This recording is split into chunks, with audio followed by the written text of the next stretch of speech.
So let's talk about all the various components of all knives. In this case, I have all chef's knives in front of me, but the same applies to all different shapes of knives. Let's break down a knife and make it simple. So what we have here is a simple 8-inch chef's knife. Starting with the blade, obviously. The spine is the back of the blade, so we'll talk about the thickness of the actual spine in a minute. Okay, this is your tip. So sometimes it's going to be a more narrow tip, sometimes the bird's peak tip. What you have here is a bolster, okay, a handle, and your butt. These are called rivets, which hold the handle on, and then the actual handle itself, okay, and different materials. So let's go over them in a little bit more detail. One of the main considerations is the actual blade itself, what it's made out of. So there's various materials used out there. The three most common types of materials are stainless steel, otherwise known as surgical stainless steel. This is a high component of chromium, which makes it stainless. These are what produce cheap knives. That's where you buy a $10 knife. I can guarantee you it's stainless steel. Stainless steel does not hold an edge very well at all. When you buy it, it's not very sharp, and it doesn't matter what kind of sharpening technique you use, you won't get it very sharp. The next, so let's go to the opposite side of the spectrum. The opposite side of the spectrum is carbon steel. So this sabatier, for example, is made out of carbon steel. So there's no chromium added whatsoever. Similarly, this is a Moritaka from Japan. It is a Japanese blue steel knife. So carbon is the highest end knife sought after by aficionados. The reason is, without that addition of chromium, carbon will take an extremely sharp edge and it will hold it for quite some time. So, you know, these sabatiers are actually fairly inexpensive relative to all the knives here, but you can sharpen this knife to an unbelievable sharpness and it will hold its edge quite well. What's a disadvantage? The minute you slice a tomato with this, it will rust. It's coated right now with a little bit of oil. That's how, you know, Sabatier sends us these knives. But I can guarantee you, the minute you start to cut anything acidic or you get it wet in any way, it's going to start to rust. So some people don't like the rust. Others do. It's a very rustic look. There's nothing wrong with the rust, but at the same time, that's somewhat seen as a problem. So then you have 99% of quality knives out there are made from what we call high carbon stainless steel. Now, they're not all the same, of course. There's different elements added in different steels, which then changes the price tag considerably. But what a high carbon stainless steel is, there's a small amount of that chromium added to make sure that the actual blade is stainless and it's not going to rust on you. But at the same time, the carbon element in there, the amount of carbon is high enough that it's going to maintain an edge quite well. So let's take a few knives as an example. Victorinox. This is our base knife. Will always be our base knife. This is the workhorse in many kitchens around the world. They're very inexpensive. This is around $40, and it will last you a lifetime. It's a very high quality knife compared to something like, let's say, this mighty Mac knife. Okay, we have this. This is around $175 versus $40. Now, why the difference between the two? Well, you have a few differences to consider. The actual steel itself here is a lower end steel.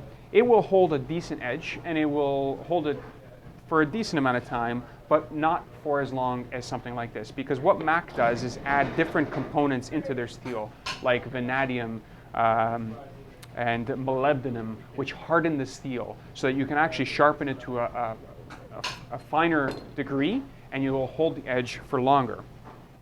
Victorinox does not have those added components, those added alloys, and as a result, it's less expensive. We also have the difference between, you know, how the blade goes into the actual knife. Now, in this case, this is called a 3/4 tang. So the actual blade finishes about here, and it's glued into this knife. Now, if you walk into a lot of stores, they're going to say that it needs to be a full tang. In other words, the blade goes right through to the end of the knife. That's absolute baloney. Don't believe it. It changes the weight of the knife, but you might prefer a knife that has more weight on the front than on the back. It's all personal preference. If you're buying a decent quality knife like a Victorinox, I've never once seen a blade come out of the handle. It's not going to happen on a decent quality knife, so that should not be a concern of yours, right? But let's talk about the shape of the end of this blade, the butt end of the blade, where you have a bolsterless design. This Mac that I picked up also has a bolsterless design, but compared to, for example, a fully forged sabatier knife has a full bolster. Now, the bolster is both good and bad. The proper way to hold the knife is with a pinch grip, like this. Okay, so that way it's not going to wobble. If you're just holding the handle, this is an improper way of holding a knife. You hold it with a pinch grip. This bolster allows you to tuck your index finger and your thumb at the back of the blade quite nicely. The disadvantage is when you sharpen this knife, this bolster gets in the way. So you have some manufacturers go in between. Like Wusthof on this line of knives called the Classic Icon, they created a partial bolster. So you still have this kind of bolster here to tuck your hands in, but it does not go down to the blade, so it's easy to sharpen. And then you have pure stamp knives that don't have any bolster whatsoever. Again, it's personal preference. Many would refer to this little butt here as a bolster. I almost think of it as a collar, and it's added for weight. Okay. The steel itself, the main difference between one steel and another, how do you know which one is better quality and which one isn't? Very frequently what we use is something called the Rockwell hardness scale. And what that measures is how hard the actual steel is. Lower end knives will tend to be slightly softer. So what happens is they get a block of this steel, and there's essentially this spring-mounted divot that springs into the actual steel. The deeper it goes, the softer the steel. The shallower it goes, the harder the steel. And they measure that, almost like a Richter scale in a sense. This is going to be, for example, about 54 to 56 on the Rockwell hardness scale. Moving on up, you got about the Wusthof, it's about a 58. Okay?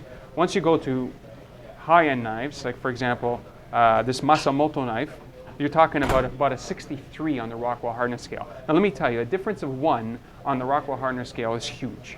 It's not a small difference. It's almost like the Richter scale in that sense. So this is going to be a much harder steel than the Victorinox, which is one of the main reasons that the price jumps considerably. Now why would you want that? Well, for one, it's going to take a sharper edge.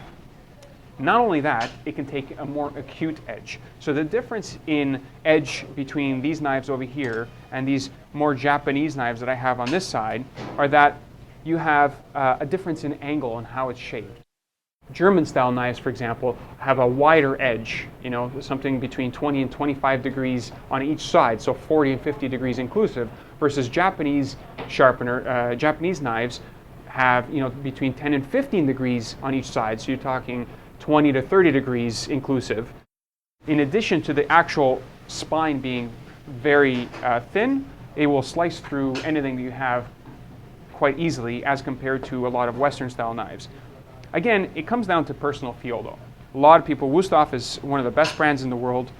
They make fully forged, these are very heavy knives, and a lot of people love them for how they feel in their hands. Others prefer the look and the feel of a very light Japanese knife like this Global.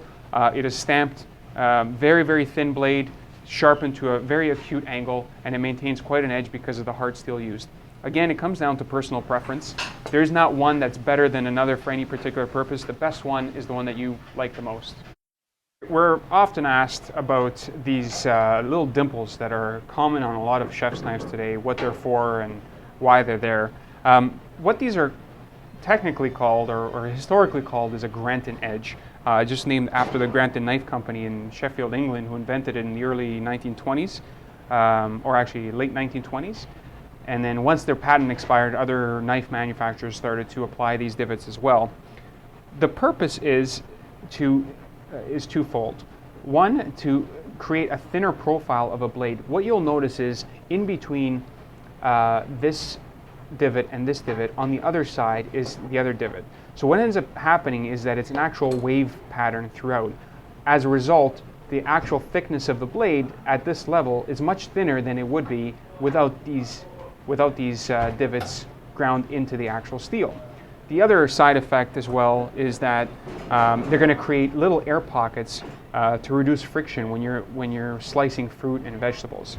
Now, I don't necessarily agree as far as the sticking is concerned. I don't really notice a difference between one that has a Granton edge and one that's not in terms of slicing, in terms of sticking, because generally that granite edge is quite small. So if you're cutting a tomato that has a circumference that's this big, these pockets are going to be fully inside that slice of tomato, so it's going to create an air pocket nonetheless.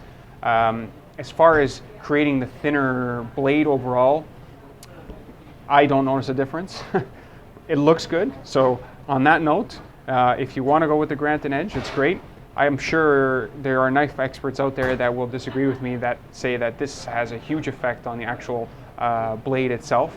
It is a very, very fine line, a fine distinction, but it does exist, and that is the purpose that they are ground into the blade. Now, I should mention, with the harder knives, the advantage, like I said, is they will hold a more acute edge and it'll hold it for longer. The disadvantage is that they are somewhat brittle. So on the higher end knives, if you start to use any kind of twisting motion, or for that matter, if you were to hit a bone or something hard, the chances are you're going to actually chip the edge of your knife. So you have to be cognizant of what you're doing and how you're using the knife. It is an unbelievable knife to use when you're using a very hard steel, sharpened to a very acute angle. It is wonderful to use. However, it is a lot more delicate. If I were to drop this on the floor and it were hit it to tip, more than likely this entire tip is going to break off. Versus something like the Victorinox, at worst case scenario, it's going to bend slightly, and I can always bend it back and sharpen it down. Again, it's personal preference as to what you end up wanting.